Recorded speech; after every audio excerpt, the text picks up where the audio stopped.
हमारी खुदावंद यीशु की अंजील मुक़द्दस यूहन्ना के मुताबिक उसका 11वां बाब 45 से 56 आयत तक। उस वक्त यहूदियों से बतेरे जो मरियम के पास आए थे और जिन्होंने यीशु का ये काम देखा उस पर ईमान लाए, मगर उनमें से बाज़ ने फरीसियों के पास जाकर जो कुछ यीशु ने किया था उसने उनसे बयान किया।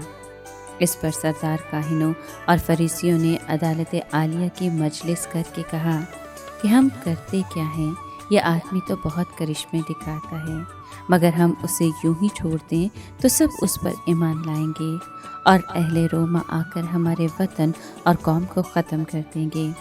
और उनमें एक क्याफा नामी ने जो उस साल का काहिन आज़म था उनसे कहा कि तुम कुछ नहीं जानते और ना ख्याल करते हो कि तुम्हारे लिए ये बेहतर है कि एक आदमी कौम के बदले मरे, ना कि सारी कौम हलाक हो जाए।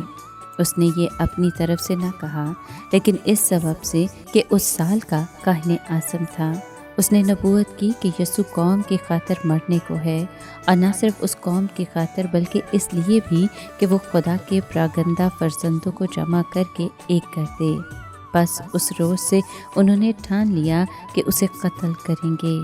इसलिए आइंदा यीशु ने यहूदियों में ज़ाहिरन फिरना छोड़ दिया, बल्कि उस इलाके में जो बेयाबान के नज़दीक है एफ्राइम नामी एक शहर में चला गया और शागिर्दों के साथ वहाँ रहने लगा। और यहूदियों की ईद फसा नज़दीक थी और बतेरे फसा से पहले देहात से यरूशलेम को गए ताकि अपने आप को पाक करें। और उन्होंने यीशु की तलाश की और हैकल में खड़े होकर आपस में कहने लगे कि तुम क्या ख्याल करते हो, क्या वो ईद में नहीं आएगा? पाक कलाम के पढ़े और सुने जाने पर खुदा उनकी बरकत हो, खुदा का शुक्र हो। अजीज दोस्तों, यीशु मसीह की तरफ से लाजर के मुर्दों में से जिंदा किया जाने के मौजज़े के बाद इस मौजज़े के गवाहों का फ़र्क रद्द-ए-अमल सामने आता है।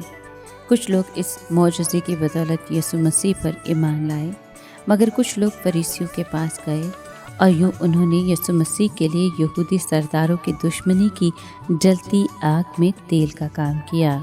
क्याफा जो उस साल का सरदार काहिन था, उसने लाशऊरी तौर पर यानी ना जानते हुए कि उसके कहने का इलाही मतलब क्या है, एक नबूवती बयान दिया कि तुम्हारे लिए यही बेहतर है कि एक आदमी उम्मत के वास्ते मरे, ना कि सारी कौम हलाक हो।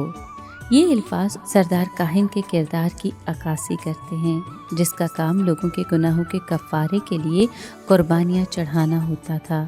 इसलिए उसने यीशु मसीह की मौत को जायज़ करार दिया ताकि पूरी उम्मत हलाक ना हो।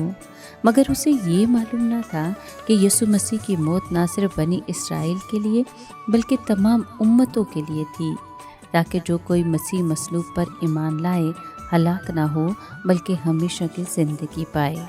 लाजर के मुर्दों में से जी उठने के बाद लोगों की यीशु मसीह के बारे में मुख्तलिफ आरा एक ऐसा मौजू है जो मुक़द्दस यूहन्ना की मार्फत अंजील में बार बार नज़र आता है। उसकी खिदमत का असर मुख्तलिफ लोगों पर मुख्तलिफ सूरत में नज़र आता था। बाज़ लोग ईमान लाते थे, मगर बाज़ लोगों की तरफ से उसकी मुखालफत में और शिद्दत आ जाती थी। क्याफा का बयान एक सियासी हिकमत अमली का बयान था, जिसका मकसद मुमकिना ख़तरे को टालना था।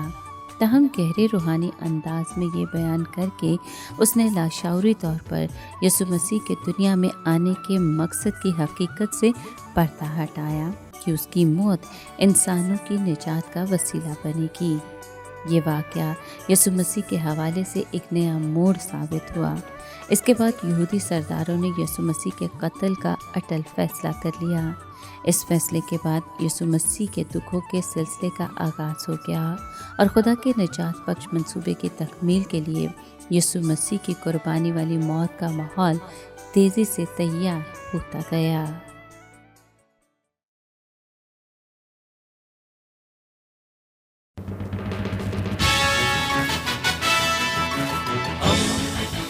दोस्ती का पैगंबर रेडियो वेरितास एशिया।